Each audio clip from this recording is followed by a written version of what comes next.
ঘিওরে শহীদ বুদ্ধিজীবী দিবস ও মহান বিজয় দিবস পালন উপলক্ষে প্রস্তুতিমূলক আলোচনা সভা।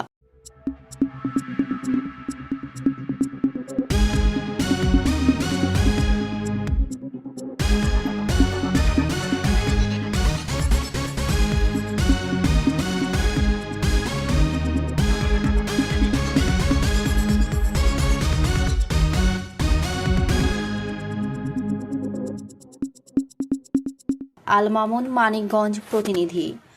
যথাযোগ্য মর্যাদায় 14 ডিসেম্বর শহীদ বুদ্ধিজীবী দিবস 2025 ও 16 ডিসেম্বর মহান বিজয় দিবস 2025 উদযাপনের লক্ষ্যে ঘিওর উপজেলা প্রশাসনের উদ্যোগে প্রস্তুতিমূলক সভা অনুষ্ঠিত হয়েছে।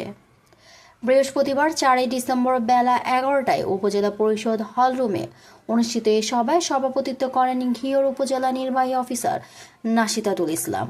সবাই এই দুটি জাতীয় গুরুত্বপূর্ণ দিবসকে ঘিরে ব্যাপক প্রস্তুতি, কর্মসূচি গ্রহণ ও সার্বিক নিরাপত্তা ব্যবস্থা সহ বিভিন্ন দপ্তরের সমন্বয় বিষয়ে বিস্তারিত আলোচনা করা হয়।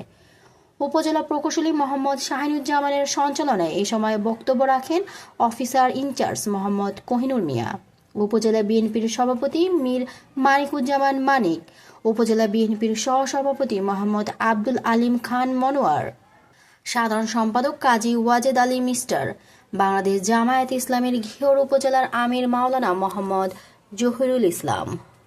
মূলত আসলে মাঠের কাজটা অনেক কঠিন, এটা যে সময় নিয়ে দেখে দেখে দাঁড়িয়ে করতে হয়। তো আমার প্রিয় সংস্থার এখন পর্যন্ত যারা আছেন তাদের কাউকে যদি পাই বা যারা ঠিক তাদের মধ্যে থেকে প্ল্যান করছি। মুক্তিযুদ্ধের সংবর্ধনা এটা মুক্তিযুদ্ধের সাথে আপনারা যারা আছেন আমি পরে দিয়ে দেবো তাদেরকে সংবর্ধনা সেটা কিছু মাঠে হতে পারে। আবার আমার একটা বিকল্প পরিকল্পনা আছে, আমাদের যে ওনাদের যে ইটা আছে হসপিটাল করে দিয়েছি সেই ক্লিনিকটাতে যদি তাদের অডিটোরিয়াম সেখানেও যদি দিয়ে দেওয়া যায় তাহলে কিছু সময় আমার সেভ হবে। ওই সময়টা দিয়ে বাকি প্রোগ্রামগুলো সুন্দর করে করতে পারবো। এটা পরিকল্পনা আছে, কত বলে দেখবো আপনারা কি চান। মুক্তিযোদ্ধাদেরকে ফুল লাঞ্চ এবং যতটুকু সম্পর্ক দেওয়া সম্ভব হয় সর্বোচ্চ চেষ্টা করবো। আর লেডিস ক্লাবের খেলা সেখানে সম্ভাব্য হাড়ি ভাড়া খেলা থাকতে পারে, ফিজিক্যাল চেয়ার দুটো আইটেমের বেশি না। আর আপনারা যেভাবেই খেলতে চান সেভাবে খেলা হবে। হ্যাঁ, আমি যে খেলা হবে খেলা হবে। যেহেতু শহীদ বুদ্ধিজীবী দিবস, শহীদের আপনার মাগফিরাত কামনা করে দোয়া মাহফিল করা আসলে আমাদের সবার জন্যই অত্যাবশ্যকীয়। তো আপনারা আপনাদের সবার মতামত দিবেন। 16 ডিসেম্বর মহান বিজয় দিবস,